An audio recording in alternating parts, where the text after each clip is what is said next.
आज हम बात करने वाले हैं one of the heated topic के बारे में, दैट इज़ सेकुलरिज्म, यानी धर्मनिरपेक्षता। धर्मनिरपेक्षता क्या है, क्या रहा है इसका इतिहास, और क्या इसके बारे में हमारा संविधान कहता है, और इंडियन और वेस्टर्न सेकुलरिज्म में फ़र्क क्या है। तो स्टार्ट करते हैं एक एक करके। सबसे पहले इसकी परिभाषा अगर धर्मनिरपेक्षता की देखें तो इसका अर्थ होता है धर्म से अलग करना। लिटरल मीनिंग देखें तो धर्म से अलग करना होता है, लेकिन अगर हम इसे व्यक्तिगत जीवन के स्तर पे देखें तो इसका मतलब होता है कि धर्म जो है एक बहुत निजी अफेयर है, यानी कि मुझे किसी नैतिक कार्य को करने के लिए किसी धर्म की आवश्यकता नहीं है। मुझे किसी पे दया, करुणा, दान, क्षमा करने के लिए किसी धर्म की आवश्यकता नहीं, वो मानव नैतिक मूल्य है। अगर हम राज्य के परिप्रेक्ष्य में धर्मनिरपेक्षता की बात करें तो इसका अर्थात हम यूँ समझ सकते हैं कि राज्य ऐसी परिस्थितियाँ पैदा करे जहाँ सभी धर्म समान रूप से विकसित हो सके और उनके प्रति राज्य सहिष्णु रहे। अब हम बात कर लेते हैं धर्मनिरपेक्षता के इतिहास की। इंडियन कॉन्टेक्स्ट में सेकुलरिज्म का इतिहास हमें कहाँ तक मिलता है, तो सबसे पहले हम वेद में देख सकते हैं, जहाँ पर एक ऋचा आती है, एकम सत्य बहुधा विप्रा वदन्ति, जहाँ पर ये कहा गया है कि सत्य एक ही है, यानी ईश्वर एक है, लेकिन उसके नाम अलग अलग है। यानी कि चाहे आप किसी भी धर्म के मानते हो, आपका टारगेट मेन एक ही है, मोक्ष प्राप्त करना, बस उसके तरीके अलग अलग हैं। ठीक इसी प्रकार से हम अशोका के धम्म की बात करते हैं, उनके 12वें शिलालेख में हमें मिलता है कि वो सभी धर्मों के प्रति सहिष्णु होने की बात करते हैं। जब हम मध्यकालीन में आ जाते हैं, वहाँ पर हम सूफियों का आंदोलन देखते हैं, हम दक्षिण में भी आंदोलन देखते हैं, अलवार, नैनार, शैव, वैष्णवाइट। फिर उसके बाद सूफी आंदोलन जिसमें हमारे नानक हुए, मीराबाई हुई, तुकाराम हुए, कबीर हुए, इन सब कवियों की वाणी, इन सब गुरुओं के हमें सुविचार देखने को मिल सकता है। जब हम आधुनिक भारत में आ जाते हैं, आधुनिक भारत में भी 1928 में मोतीलाल नेहरू की रिपोर्ट में देख सकते हैं, जिसमें उन्होंने पेशकश रखी थी, अगर भारत एक स्वतंत्र राष्ट्रमंडल बनता है तो उसका अपना कोई राष्ट्र का धर्म नहीं होगा। अब हम बात कर लेते हैं कि संविधान इस बारे में क्या कहता है। तो संविधान में मूलतः सेकुलरिज्म शब्द नहीं था, ये हमारे 42वें संविधान संशोधन 1976 में ऐड किया गया है। लेकिन इसी बात को लेकर कुछ लोग विरोध करते हैं कि धर्मनिरपेक्षता हम पर थोपा गया है।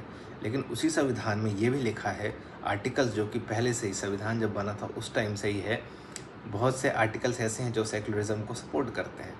जैसे कि आर्टिकल 14, जहाँ विधियों के समान संरक्षण की बात की जाती है कि यानी आपने जो क्राइम करा उस क्राइम के अलावा आपको इस बात पे सज़ा नहीं दी जाएगी कि आप पर्टिकुलर समाज, पर्टिकुलर धर्म, पर्टिकुलर रिलीजन से बिलोंग करते हैं। सेम इसी तरीके से आर्टिकल 15 ये बात करता है कि सार्वजनिक स्थलों पर भेदभाव की मनाही है, यानी कि आप सिनेमा घरों में जाते हैं, मॉल में जाते हैं, या किसी को सार्वजनिक कुओं पर जाते हैं तो आपके साथ भेदभाव इसलिए नहीं किया जाएगा कि आप किसी धर्म, जाति, लिंग, मूल जाति या फिर जन्म स्थान उस पर्टिकुलर बिलोंग करते हैं।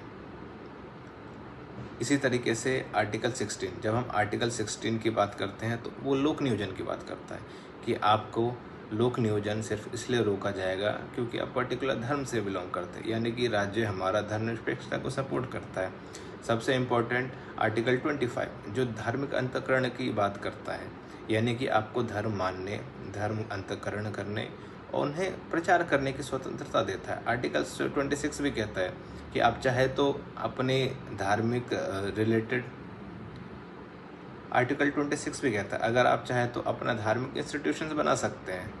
इवन दो आर्टिकल 28, 29 अल्पसंख्यकों संरक्षण की बात करता है कि अल्पसंख्यक स्थान हो गए या उनकी शैक्षणिक स्थान होगी, उन्हें आरक्षण दे, उनकी सहायता के लिए किया जाए।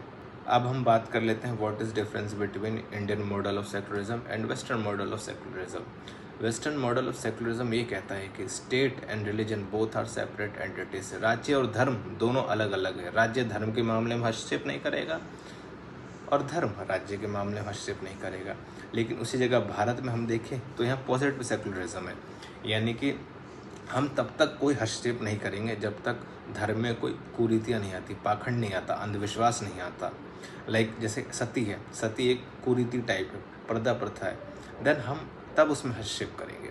ठीक उसी प्रकार से हम दूसरा कोई अगर पक्ष देखें तो लाइक वेस्ट में फाइनेंशियल सपोर्ट नहीं दी जाती धर्म को, लेकिन हम यहाँ पर देखते हैं भारत में कि धार्मिक यात्राओं के लिए राज्य फंड्स देता है। और